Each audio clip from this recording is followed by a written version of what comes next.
Okay, so welcome to Prime Time. Today we're looking at some of the new Congo figures. And these are the official figures as designed by Wargames Foundry. What you've really got is a series of bundles, deals of figures from the Foundry range. Now these are the old Coppleston ones, reborn almost,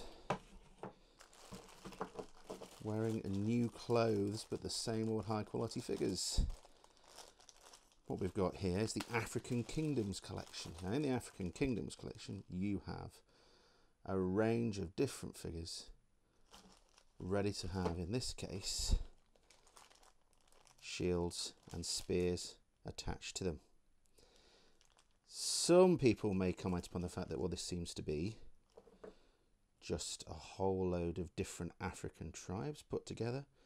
But for me, I think this is a great little deal, and that you need an awful lot of these guys to make up the column itself. As well as the guys with spears, you've also got some men, probably the most devastating weapon in the game that causes all sorts of problems if you get hit by them, which is muskets.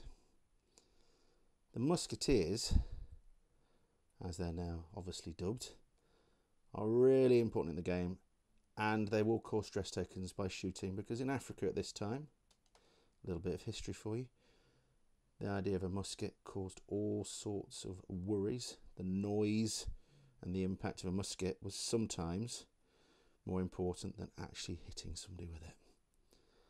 So that's the African Kingdoms.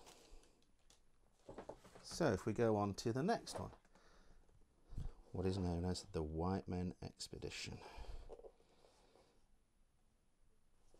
The actual box design itself is great because you can see colour references on the front, and on the back is actually images of what you're going to actually get.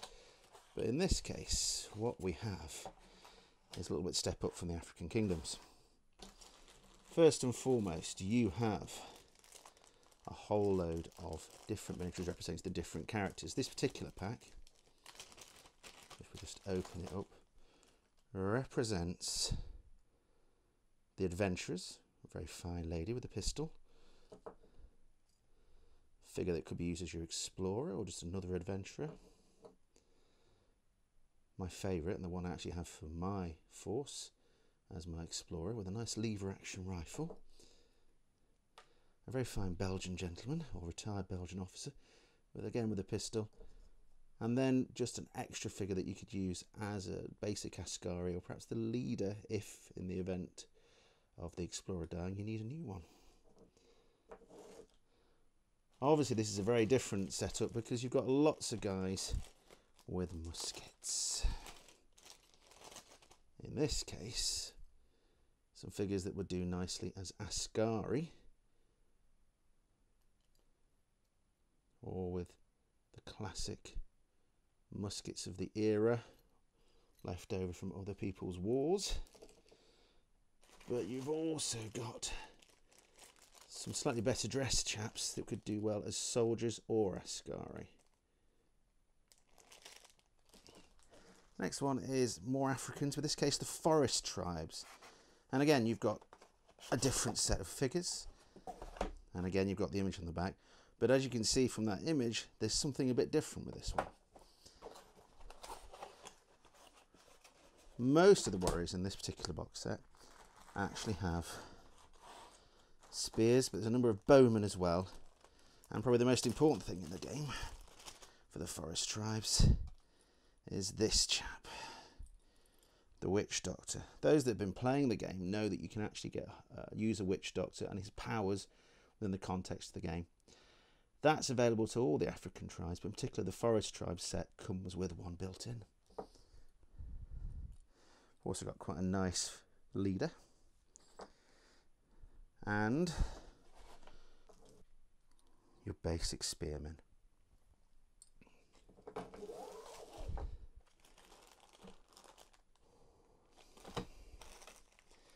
Now if we just look through the set for a moment, we should be able to come... Yeah, so what you've also got, the forest tribes themselves come with a group of pygmy bowmen. These are well and sensibly sculpted figures. Again, I think they're by Mr. Copleston himself. But you've got a whole different range of poses, and the best thing about all the box sets is the fact that they're all full of character. The figures have been chosen with character in mind.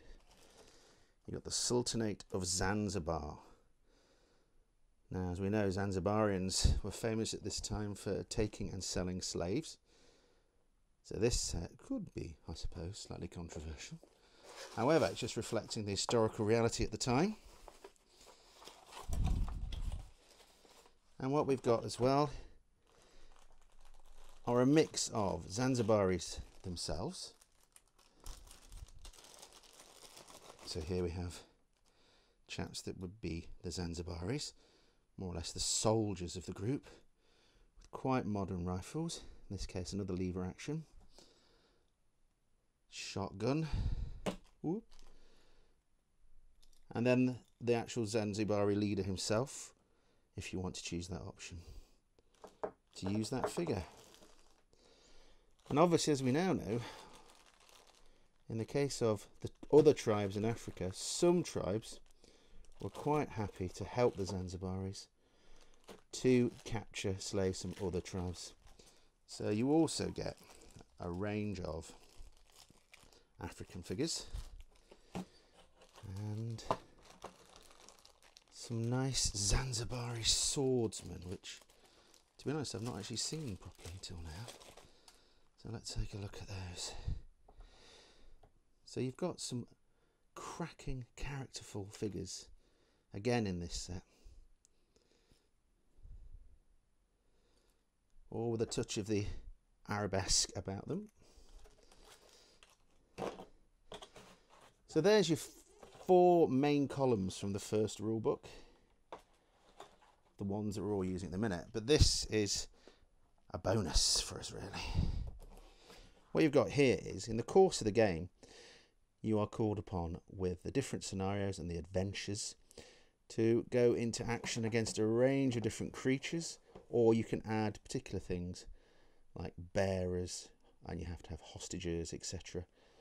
for some of the adventures. So what Foundry have done, as the official figure providers, is provide an adventure pack, which contains almost everything you need to take part in those adventures. So you've got your bearer figures, which I've also already learnt to make cracking ways to keep your characters alive. So your classic African bearers, carrying loads, African style. You've got the most important one for Adventure 3, I think it is, the gorilla. I think that's a cracking figure of a gorilla. You have, for the savannah side of things, so if the gorilla's for the jungle, this is your savannah monster, if you like, if we were dungeoneering. There's a rather fine pouncing or leaping lion. And after that, some quite nice crocodiles. You've also got 2 of the main characters from one of the adventures, which is Father Marcelin and Princess Iguana, I believe. Not iguana, that'd be a lizard person. But what you've got is some character figures that again will help you to show what's happening in an adventure, and you can use in the adventure itself.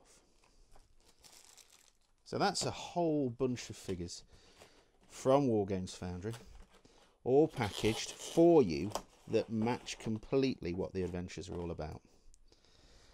If you're not into Congo already, or you're just starting out, that's a great place to visit.